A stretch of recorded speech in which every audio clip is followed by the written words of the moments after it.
So what I really want to do tonight was answer people's questions on the topic of Mashiach. The reason why I was thinking about the topic of Mashiach, the redemption, is because in the talks of these weeks, when I say talks, I mean the most recent talks of Lubavitcher Rebbe. So this is going back to like the fall of 91 and 92. I was very strongly speaking of the imminency of Mashiach's coming. And in the talk of this past week, meaning yesterday, Shabbos' talk, which was a Torah portion of Vayera, the Rebbe was speaking that we not only have the existence of Mashiach, because there's always someone around who's a potential redeemer, the potential Mashiach, but he's even revealed, which was a big revelation, a big innovative thought that Mashiach, the persona of Mashiach, of the Redeemer, not only exists, so that's a classical thought in Judaism, and there are classical sources that state that in every generation there is a Redeemer, a Mashiach, potentially waiting in the wings to get the green light from God, so to speak. And when God appears to him and sends him, he will go and redeem the world, redeem the Jewish people, redeem the world. So that's a classical thought. But the Rebbe in 1991, in the fall of 91, this time of year, 1991, innovated that he not only exists, like he always has existed potentially, but he's revealed. And all we need to do is accept him. That's what the Rebbe said on this week's Torah portion of yesterday, Vayera, of the fall of 91. The next Shabbos, which is this week's Torah portion of Chayei Sarah, the Rebbe took it a step further. And the Rebbe said that all the emissaries, because of course the Rebbe has a huge network of emissaries all over the world, as we call them shluchim, all over the world, whose job is to reach every Jew and every non-Jew and connect every human being to God. Not only have they completed the beginning of the work, they've completed the middle of the work, they've completed the end of the work, and it's all done. And the only thing we need to do is accept Mashiach. That's all we need to do, is accept the Redeemer, accept Mashiach, and that's it. He will redeem the world. He will bring the redemption. And then the following week, which is the next Torah portion, Toldos, this is 3 weeks in a row. Yesterday, Vayera, this coming week, Chayei Sarah, and the week after that, which is Toldos. The Rebbe elaborated further and explained that this idea of accepting Mashiach, of really like identifying him and accepting him, this really is a critical element in the whole process of redemption. Because when we accept him as he is, before he's perhaps accepted by the world, when we accept him, this allows his light to shine, and he can do his messianic activities, which is the ingathering of the exiles, the building of the temple, bringing the redemption era as we know it. So the first stage to that is our accepting him as he is, before he's revealed to everyone, before he's doing his activities as Redeemer, as Mashiach, as Messiah, when he is existing as the Redeemer, when we have his existence, but we don't yet have his activities. We have his existence, but his light is not yet shining in the world through his messianic activities. So when we identify him, when we accept him at that point, this identification, this acceptance allows his light to shine. Identifying the, as the Rebbe calls it, the air of Mashiach, the energy of Mashiach, the persona of Mashiach, allows the light of Mashiach to shine through his messianic activities of redeeming the world, of ingathering the Jewish people, of building the temple, of bringing the redemption. So these 3 weeks, meaning Shabbos, this coming Shabbos, and the following Shabbos, these 3 weeks are very intent. When I learned the talks of the Rebbe in terms of the reality of Mashiach, it's a very, very, very high level reality of Mashiach. So I thought, wow, because nothing is random, and there's a reason the Rebbe chose to say these talks exactly now. This is the energy of these days. So I thought, like, let's talk about it, because we usually talk, like, Mashiach definitely comes up many, many, many, many times, but I don't know we ever really focus on the topic uniquely, specifically, without anything else going on. So I thought, let's start by asking people if you have questions. It's a huge topic in Judaism. It's a huge topic in our life. It's a huge topic for the world. So anyone has any questions on it? Is well, I'm sure, I don't know how to say it in the right way. Mashiach is for everybody, correct? Not just the Absolutely. Jews. Absolutely. So, and then it says another where, or it's teaching, I'm not sure exactly where it says, but that Mashiach would know the people that were following him by their smell. So there is a concept, yes. Mashiach is called, the technical term is Moreach Vada'in, which means one who can ascertain things by smell. So it's not specifically who his followers are, it's in general. It says Mashiach, by his smell alone, can know things, because smell is considered, in a sense, the purest of our five senses. Meaning, by the original primordial sin, if we go back to Adam and Chava, Adam and Eve in the garden, if you read through the verses, she saw, she touched, she heard, she ate. So four of the five senses were enmeshed in the sin. But the verse never says she smelled the fruit. So the only scent that was not directly involved in this primordial sin was smell. And therefore we say that because of that, nothing's random. She could have smelled the fruit. There's a reason why God did it this way. Smell stayed purer. So there's a certain purity to smell, that it wasn't affected by the sin the same way the others were. And that's why we have this connection between scent and reviving our soul. That if someone faints, they used to at least give them strong smelling salts, they would call it. And smelling those salts, the person who's fainted will wake up. Well, what does that mean? That means there's a connection between the property of smell and your soul. Your soul is getting pulled out by your smell, which is a little interesting. Or it says when we're weak, we're feeling weak, and we smell something to give us strength. So Saturday night, when the Shabbos leaves, we have the Havdalah ceremony. And we're told that we're weak spiritually because on Shabbos, there's an extra layer of soul that every Jew has because of the intensity of the spiritual energy of the Shabbos. And Saturday night, when the Shabbos is over, that extra soul leaves us, and therefore we feel weak. I mean, we're really getting back to what we were originally, but we feel weak because when you have more energy and suddenly it's gone, you feel weak. So to revive us, part of the Havdalah ceremony is smelling these spices. So it's like pulling on our soul, and it's giving us strength to our soul to keep us going for another week. So that concept of smell has to do with this some level of purity that wasn't affected by the sin. And that's why Mashiach, as this ultimate example of purity, has a special power in his scent. And that's what it says about Mashiach, that he will know things just by smelling for all of these mystical reasons I just explained. I didn't know that.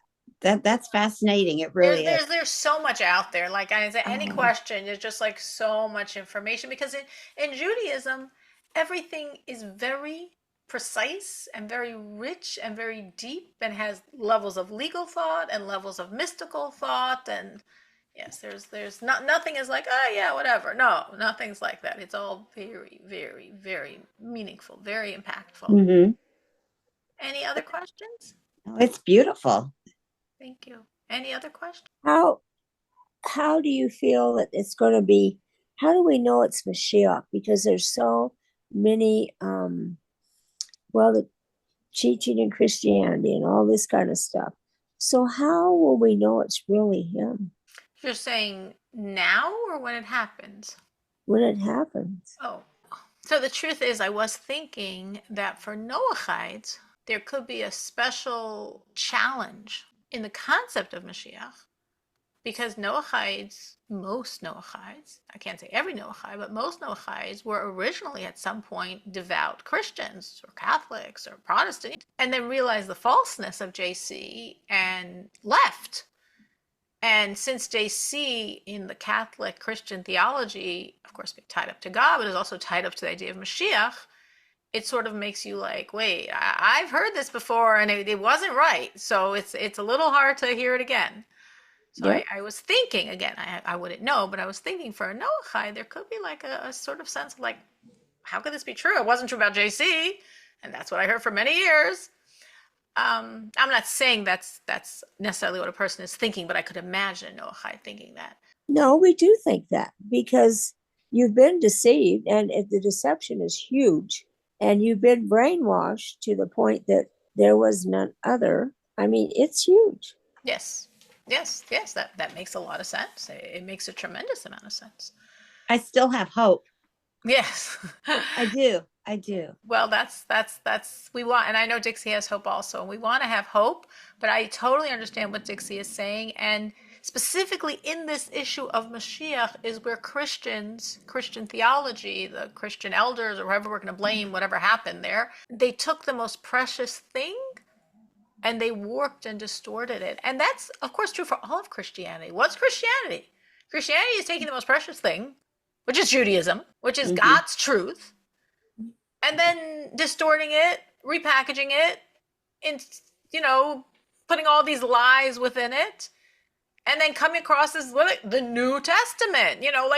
So it's so definitely there's some people. I remember reading of one man from France who's his family were very devout Catholics, and they were like sort of a noble French family, and everybody either went into the military or went into the priesthood, and he was going to go into the priesthood. He was very smart, and the more he learned Catholic theology, the more he saw the problems with it. And he had this huge meeting with all these, big leaders in the church, and they couldn't convince him of anything, whatever. He saw it just more and more and more questions. So when he went back home and he shared this, I'm sure it wasn't one time, with his family, he said basically what happened is that everyone in his family just lost faith. Like they saw what he was showing, the distortions, but he continued on the journey. So he thought Catholic wasn't good, so he tried Protestant, and then he saw the falseness in that. So then he tried Islam, and then he saw the falseness in that. And eventually he converted, and he's a religious Jew today that lives in Jerusalem and works with, against against the whole movement. There's a very strong missionary movement in Israel of Jews for JC. So he works to combat that because he knows from the inside, all the deception of Christianity, of Catholicism. So you're definitely right. When a person sees all the deception, many people, they could just totally lose faith. They can say, well, this is all a pack of lies, and the whole world believes these lies, so this is all garbage. And obviously a Noahide is saying, this is not true. But that doesn't mean God's not true. And that doesn't mean there's not a truth and a true way that God is conveying his will to man. This isn't true, but I know there's a truth, and I'm going to find that truth. So many Noahides saw the falseness, but had the commitment to God that they knew there had to be a way God would convey his will to man. It's definitely not with this man-made stuff. So where is it? Let me find it. And then God helped them find it as a Noahide. So going back to Dixie's question. So we believe in Judaism, in the concept of Mashiach. It's actually a tenet of Judaism. Maimonides, when he organized the principles of faith, the last two principles are belief in Mashiach. I believe in the coming of the redemption. I believe in the resurrection of the dead. Those are the last two of what we call the Ani Ma'amims, the I believe, the tenets of Judaism. The 13th and 14th are both about redemption. So that's, which when we're saying it's a tenet of Judaism, as Maimonides outlined it, that means it's essential. Mashiach is not a nice extra. Mashiach is foundational. Maimonides writes, so the last two chapters, Maimonides' magnum opus, is what's called Mishnah Torah, which literally means second to the Torah, because Maimonides wrote in the introduction that he took all of the Torah and he put it in this work. And if you just have the 5 books of Moses and his work, you can serve God completely. Everything you need to know to serve God is in these 14 volumes. And the last 2 chapters of this whole 14-volume work are the culmination of it all, the climax of it all, which is Mashiach, which is why I put at the end. Everything was structured very carefully. That's also, of course, where we have the foundational laws of the Noahide. Maimonides discusses that as well. So the last 2 chapters are about Mashiach. And Maimonides writes that anyone who does not believe in Mashiach is denying the entire Torah. Meaning Mashiach is not an extra thing that you could choose to believe in or not believe in, like this, No. It's essential. It's foundational. Why is it foundational? Well, Maimonides is looking at it from a legalistic perspective. The Mishnah Torah is not a philosophical work, it's not a theological work, it's a legalistic work. So looking at it legalistically, Maimonides is saying, because this is the point of it all. Everything we're going through is to reach an era where we can completely serve God.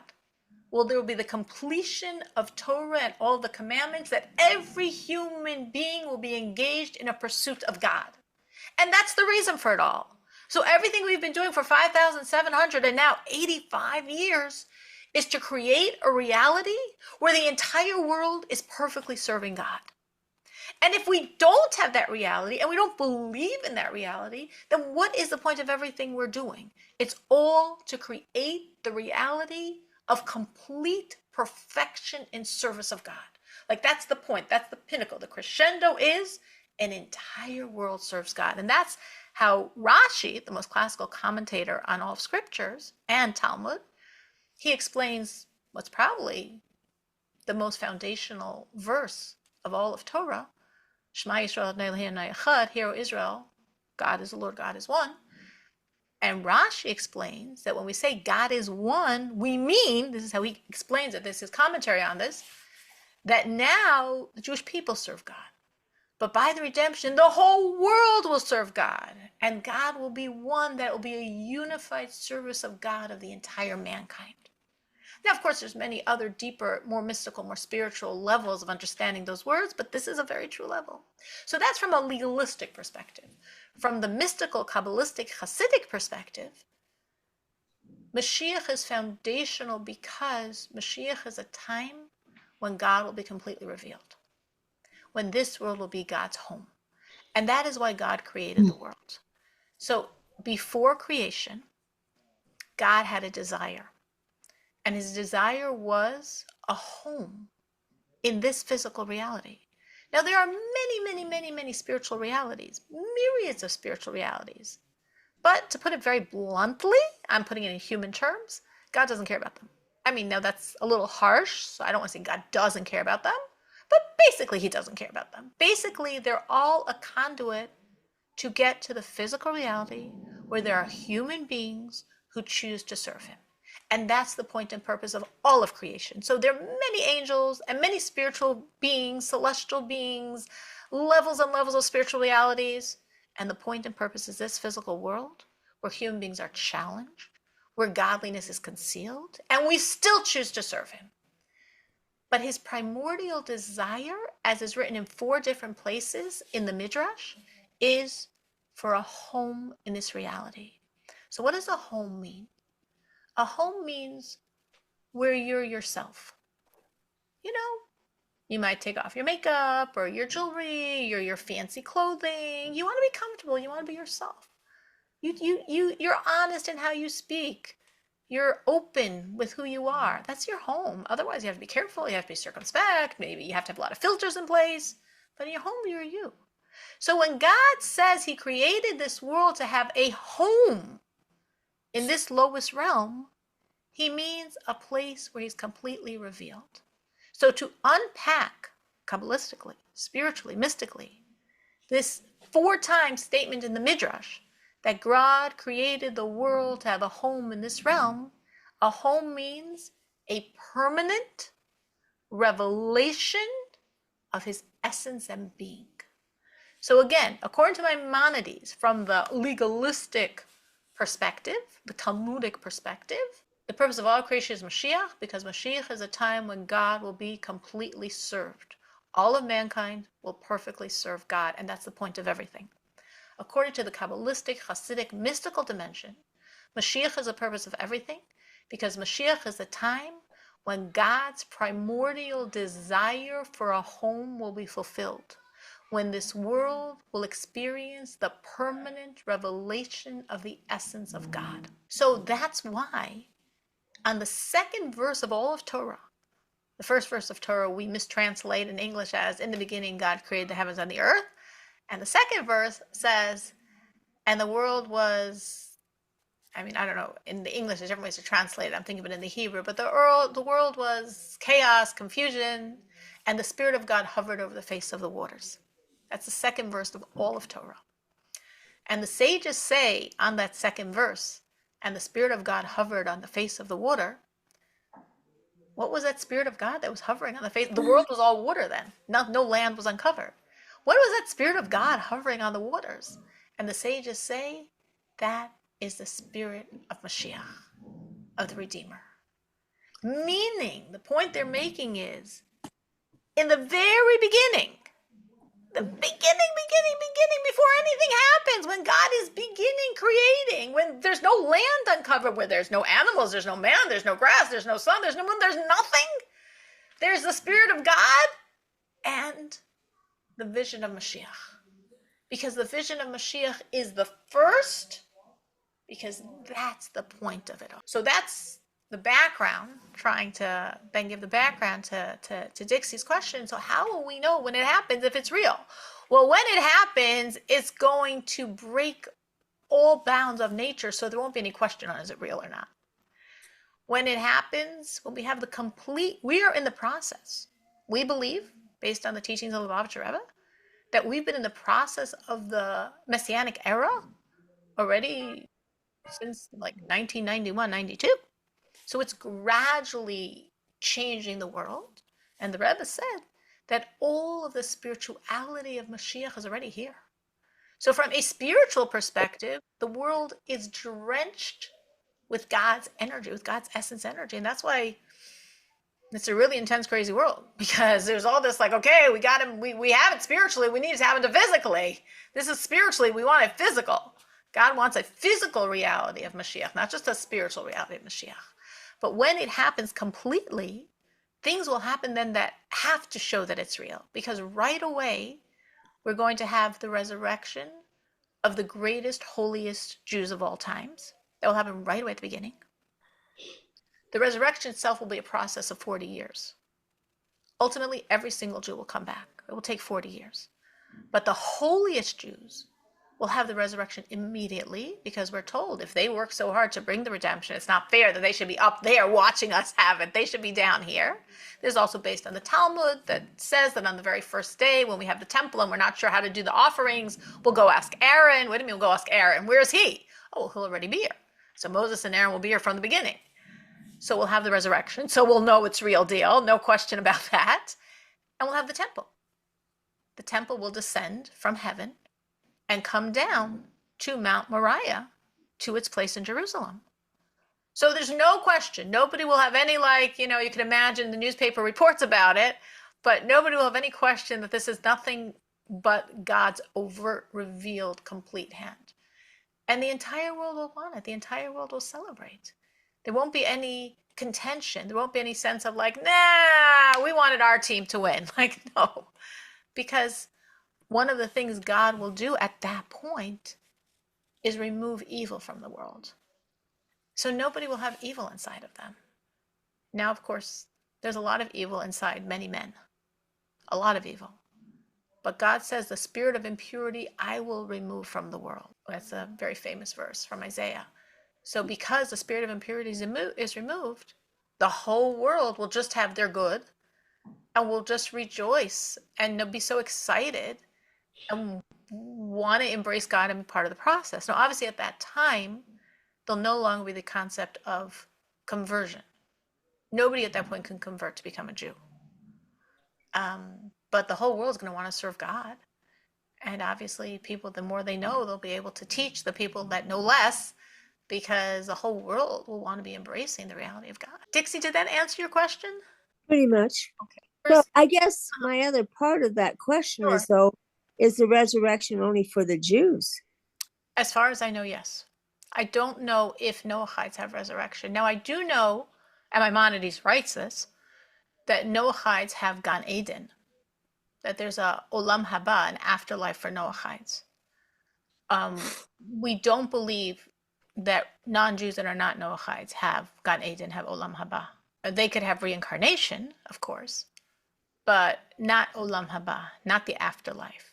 But every Noahide, their soul connects to all the commandments they do as Noahides, and by virtue of those commandments, their soul has eternal life and has Olam Haba. So will those Noachides that are in Olam Haba have resurrection? I don't know. I don't know. I'm being totally honest. I've never seen it written anywhere, yes, and I've never seen it written anywhere, no. What I could definitely tell you is, besides Noachides, a regular non-Jew would not have resurrection, because the whole concept of the eternal soul of the Noahide has to do with the commandments being done as a Noahide. Mm-hmm. Yeah, I mean, that's the truth. That's the truth. But the whole world, of course, is going to become Noachide. So the whole world's going to know what does it mean to be a Noachide, and how do you be a Noachide, and teach us, and why didn't you tell us? And you'll be like, I tried so many times, but you weren't listening. Like, no, if you cared, you would have tried harder, because I wish I knew then. Why will people say they wish they knew then? For a very simple reason. The ultimate point is redemption. It's the best point. It's the ultimate point. We all can't wait. But now, when godliness is concealed, we have an ability to grow in a way that we won't have by redemption. Meaning now, godliness is concealed. You have to search, you have to believe, you have to have faith, you have to serve despite whatever flack you get from anyone. So there's certain challenges. And because of those challenges, there's a certain growth. There's the ability to jump. There's the ability to move very fast and get very close to God. Conversely, by the redemption, God is completely revealed. That's what we said. That's what it means, a redemption. The most essential definition of redemption is the absolute revelation of God. So God's completely revealed. Evil is out of business. So there's no challenge to serving God. Everyone wants to serve God. The whole world is going to be wanting to serve God. Now, that doesn't mean we won't grow. We will grow then, but we will all grow at the same pace, eternally. We will grow at the same pace. But now that God is not revealed and there's a lot of blockages to godliness, we can jump, we can race, we can go so fast in our service. So when people at the times of redemption will ask me and ask you, why didn't you tell me? What are they going to care? I mean, redemption came and rejoice. Yes, they're glad redemption came and they'll rejoice. But if I had known, I could be so much closer to God. Because I could have been part of that era of the jumping, the era of the racing, the era of the grabbing. I mean, nobody wants to go back. Everybody will be very happy it's Moshiach, and nobody will say, oh, shucks, let's rewind the clock. But that concept of jumping, of racing, of growing like that, we won't have anymore. We'll all grow, but we'll all grow from wherever we are. So if you can envision you're holding here, and your friend that never heard anything or never listened to anything you said is holding here, you'll all grow, you'll all grow, you'll all grow. But however high she grows, I mean, to put it in very simple terms, she'll never reach where you are, because you're all growing at the same pace. But now we can go so fast, so far. So that's the advantage of the situation, but we don't want this advantageous situation. We want the complete revelation of redemption, all evil gone, and God completely revealed, and the whole world just wanting to serve him. And as I'm saying, this isn't a wish or a hope. This is part and parcel of Judaism. This is as much Judaism as keeping the Sabbath or keeping kosher, as much Judaism as any of the laws of the Noahide or any of the laws of the Jew. This is essential. And that's why I'm saying, Maimonides says, if a person believes in all of Judaism except Mashiach, he is, and what we call in Hebrew, not bikairis. In English, might translate as an apostate. I don't know exactly that technical definition, but meaning a non-believer. Someone who is a not believer. No, I believe in everything. I keep all the laws. I just, Mashiach. You know, that sounds like a fairy tale. Resurrection of the dead. Nobody's ever seen that happen. If, God forbid, a person would do all the commandments and say that, Maimonides says he's a non-believer. You can't separate Mashiach from Judaism. You cannot have Mashiach. You cannot have Judaism without Mashiach. If you have a Judaism without Mashiach, you don't have Judaism. Because this is the point and purpose of it all. Any other questions? I have like 5 more minutes. Any other questions on Mashiach you always wondered, or now you're thinking of? Now is your opportunity. I don't think we ever had a class like this. And I've done this class for many years. Yeah. Not that I was avoiding it. I just never thought about it. And I'm like, oh my gosh, these weeks, we should be talking about Mashiach. Well, what do you want to know? Needless to say, I could talk a lot about Mashiach, but what do you want to know? What are your questions? So Moshiach, I understand, has been here in every generation. And some places it says there was 30 some Moshiachs every generation. Is that not 30 some? With the 36 are not Mashiachs. 36 hidden, absolutely righteous people, meaning a tzaddik, right? Tzaddik is a term for a completely godly, perfect, righteous person. And there are within the term tzaddik, which means this absolutely godly person, there are levels of tzaddikim. It's like a pyramid, actually. The lower level has more, and as you go higher and higher, you have fewer and fewer and fewer. So one of these levels is what we call the 36 hidden tzaddikim. That says every generation has 36 such people that are completely righteous, and we don't know who they are. They're concealing themselves as if they're just some ordinary people, and they're part of what the world needs to exist. They create part of the godliness. They're not 36 Mashiachs. We generally think of it as one person. That's what it's written in 3 sources in Judaism. The Bartanura on Rus. Bartanura is a classical commentator on Rus, on the biblical work of Rus. He writes it. The Stei Chemed, another classical commentator, writes it, and the Chassam Sofer writes it. So 3 different classical sages write separately, but they all write the same thing. That in every generation, there's one person who is the Mashiach of that generation. And if the time comes, when the time comes, I should say, that God is bringing the redemption, God will go to that person and send him. Meaning, we always have to have someone, because if we don't, script it the other way. Let's say the world is ready. We deserve it. We achieved it. What's God supposed to do now? Have a baby be born? I mean, when could a person be the Mashiach and redeem the Jews? When he's 13? That's still a little young. We're going to wait till he's 30 maybe, or 20 or 40? Come on. The second we deserve it, it has to happen. So that's why there's always someone waiting in the wings. Now, there was a time in Jewish history, it discusses in the Talmud, that there were 4 people that were all considered the potential redeemer of that generation. This was during the times of the Talmud, when primarily the majority of the Jews were in Babylonia. And in Babylonia at that time, there were 4 different Talmudic academies. It doesn't mean like nowadays where every city could have a Talmudic academy, or a city could have a few. These were the 4 Talmudic academies of the Jewish people. And in each of these Talmudic academies, the students were going around explaining that the name of the leader of their Talmudic academy shows that he's the Redeemer, that he's the Mashiach. There were 4 Talmudic academies. One of them was led by someone named Menachem. One of them was led by someone named Chizkiah. One of them was led by someone named Shiloh. And one of them was led by someone named Yanai. And those 4 leaders of their Talmudic academies, their students were going around like in the elections, explaining how their leader is the Mashiach, and each one had a verse that proved that Menachem is the name of Mashiach, that Chizkiah is the name of Mashiach, that Yanai is the name of Mashiach, that Shiloh is the name of Mashiach. Each one proved it. And Rashi, we mentioned before, Rashi, the classical commentator on all of Tanakh and Talmud, he teaches that it wasn't that the students originated this idea. The teachers taught them this.